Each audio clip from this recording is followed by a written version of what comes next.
Ang programang ito ay hatid sa inyo ng Air 21. Sagot ko, padala mo!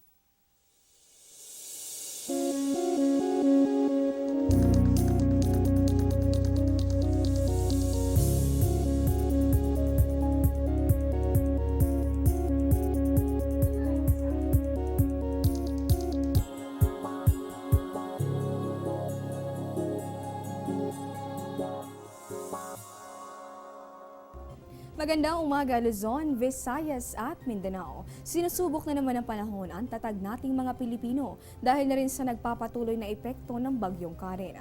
Gayunman, wag po tayong makakalimot at magpasalamat pa rin sa may kapal dahil nga sa kabila ng mga hamon ng panahon, kompleto at buo pa rin ang ating mga pamilya. Sa mga magsisimba mamaya, siguradong nag-aabang na kayo sa magiging lagay ng ating panahon. Kaya naman tutok lang dito sa amin at sagot na po namin ang weather updates. Live mula sa Pag-asa Weather and Flood Forecasting Center, ito po ang Panahon TV na mula Lunes hanggang Linggo, naghahatid sa inyo ng kumpletong ulat panahon. Sa bayan din po kaming napapanood online, yan naman po ay sa pamamagitan ng www.ptv.ph. Ang muli ninyong makakasama at maghahatid na mga dapat ninyong malaman sa lagay ng panahon ngayong Sunday morning, October 16 at 2016, ako po si Desiree Jonyo. Sa kabila nga ng mga pagsubok sa atin ng panahon, salubungin pa rin ang isang panibagong umaga na may ngiti at pag-asa. Ating pong sunrise along Manila Bay, yan po ay pagsapit naman ng 5:48 a.m. Sunset naman natin 35 minutes makalipas ang alas 5 ng hapon. At sa punto pong ito, para bigyan tayo ng update sa lagay ng panahon, makakapanayam na natin ng live. Wala pong iba kundi si Pag-asa Weather Forecaster Meno Mendoza. Good morning po, Sir Meno. Ano na po bang update dito sa ating binabantayang Typhoon Karen? Anong oras po ba ito tumama o naglandfall? Una sa lahat, magandang umaga Desiree at magandang umaga sa ating mga kababayan. At kaninang ganap na alas 2:30 ng umaga, matapos maglandfall ang ating bagyong si Karen dito sa Baler, Aurora, ito sa kasalukuyan ay nasa Alfonso Castañeda dito sa Nueva Vizcaya. At patuloy pa rin may taglay na lakas na hangin umaabot sa 150 km per hour malapit sa gitna at may mga pagbugso pa rin na umaabot sa 210 km per hour. Patuloy pa rin itong tumatahak sa direksyong west-northwest sa bilis na 22 km per hour. At ngayon ang inaasahan natin, ito'y patuloy ngang itong tatahak dito sa gitnang Luzon. Tatahakin ito ang probinsya ng Nueva Ecija, Nueva Vizcaya at Tarlac. Tapos lalabas nga ito ngayong hapon dito sa Pangasinan area.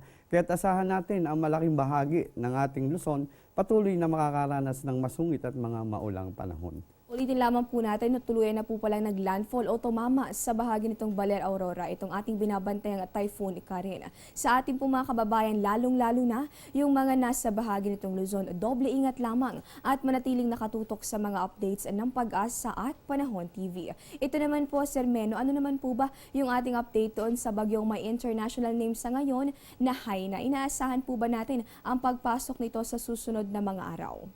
Okay, para naman sa ating update na doon sa tropical storm na si Haina, ito'y nasa layong 1,525 kilometers pa dito nga sa silangan ng Mindanao. Sa kasalukuyan, ito'y may taglay na lakas na hangin umabot sa 85 kilometers per hour at may mga pagbugso naman na umabot sa 105 kilometers per hour.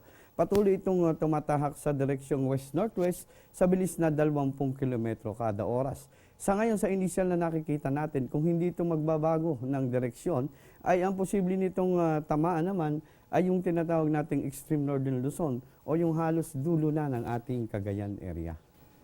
Alright, kaugnay po niyan, ipinatatanong ng Panahon TV follower na si Lynn Milena Gluda. Susundan po ba nitong ating binabantayang bagyong Haima yung magiging track nitong, yung naging track nitong si Typhoon Karen? Okay, tulad nga ng nabanggit ko, dahil kung sa inisyal na nakikita natin, kung hindi magbabago yung landas na tinutukoy nito, ang posible nitong tamaan nga ay yung dulo ng ating Cagayan area at hindi kagaya nitong ating si Karen na halos dito nga sa Central Luzon dumaan. Alright, nalinawan ka nga nawa sa iyong tanong na sinagot naman ng isa sa mga weather forecasters ng Pag-asa. Nalaman nga natin na magkaibang track pala yung tatahakin nitong si Haina o yung papangalanan nating Bagyong Lawin. Oras na pumasok ito dito sa Philippine Area of Responsibility kumpara doon sa track na tinahak naman nitong si Typhoon Karen. Ito naman po Sir Meno, para po sa mga may lakad ngayong umaga, ano po ba yung inaasahan nating magiging lagay ng panahon at kaugnay po yan, mayroon po ba mga nakataas na abiso sa ngayon? Okay, para sa may mga lakad dito ngayong umaga, para sa magiging lagayan ng panahon, lalong-lalo na higit dito sa atin sa Luzon. Talagang kung maaari, wag muna kayong lumabas, dahil napakaulan ng magiging umaga natin ngayong araw na to, dahil patuloy pa rin nakataas ang ating mga signal sa mga sumusunod na lugar.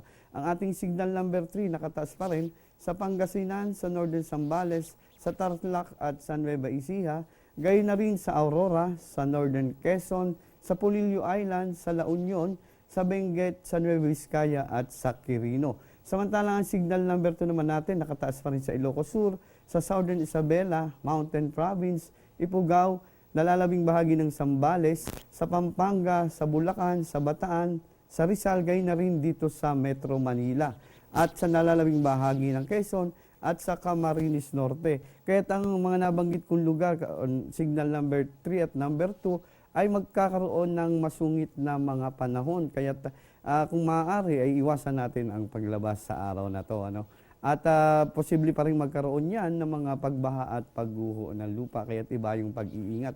Samantalang ang signal number 1 naman natin, nakataas pa rin sa Ilocos Norte, Abra, Kalinga, nalalabing bahagi ng Isabela, Southern Apayao, Southern Cagayan, Oriental Mindoro, Cavite, Batangas, Laguna, Marinduque at Camarines Sur. At yung mga natitirang bahagi naman ng ating bansa, kagaya dito sa mga Kabisayaan, dito sa Kanlurang Kabisayaan at dito sa probinsya ng Cebu at sa nalalabing bahagi ng ating Luzon kung saan walang nakataas na signal, patuloy namang makakaranas ng mahina hanggang sa katamtamang mga pag-ulan. Sa Mindanao ay asahan naman ang bahagyang maulap na kalangitan na may pulupulong pag-ulan o pagkidlat, pagkulog. Naku, magiging maulan pala ngayong araw sa malaking bahagi ng Luzon pababa sa ilang bahagi ng Visayas. Kaya naman ulitin lamang natin para po sa ating mga kababayan, kung wala namang mahalagang lakad, may pagpaliban na lamang yan at manatili na lamang sa inyong mga tahanan. Ito naman po Sir Meno, panghuling katanungan na lamang, ano po ba yung inaasahan magiging lagay ng karagatan sa ngayon? Okay, para sa ating mga mangingisda at gumagamit ng maliliit na sasakyang pandagat, dahil ang malaking bahagi nga ng Luzon ay nakataas yung ating mga tropical cyclone warning signal, mapanganib ang pumalaot sa lahat ng area kung saan nakataas ang ating mga signals, at then mapanganib pa rin ang pumalaot dito sa baybaying dagat ng Bicol region, gayon na rin sa hilagang baybaying dagat ng ating Luzon. Kaya't halos malaking bahagi ng baybaying dagat ng Luzon ay hindi pwedeng pumalaot ang mga maliliit na sasakyang pandagat. At nakapanayan po natin ang live, wala pong iba kundi si Pag-asa weather forecaster Meno Mendoza. Maraming salamat po Sir Meno sa inyong mga ibinahaging kaalaman sa amin ngayong umaga. Simula pa lamang po yan, magbabalik pa ang Panahon TV.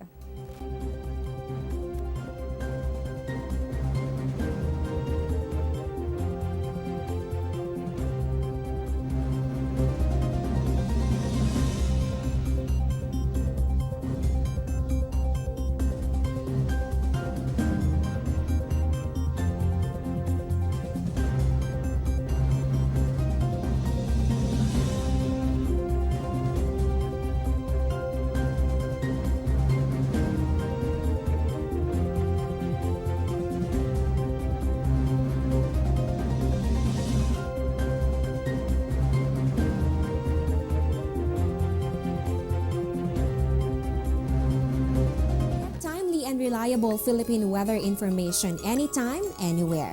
Through the Panahon TV mobile app, a multifunctional mobile app that brings you weather updates sourced directly from Pag-asa. The app provides a complete 3-day weather forecast at your location. It also allows you to ask or share the weather to the community. It has auto alerts for thunderstorm advisory, rainfall warning, and storm signals over your area. Download for free today, available at Google Play Store and iOS.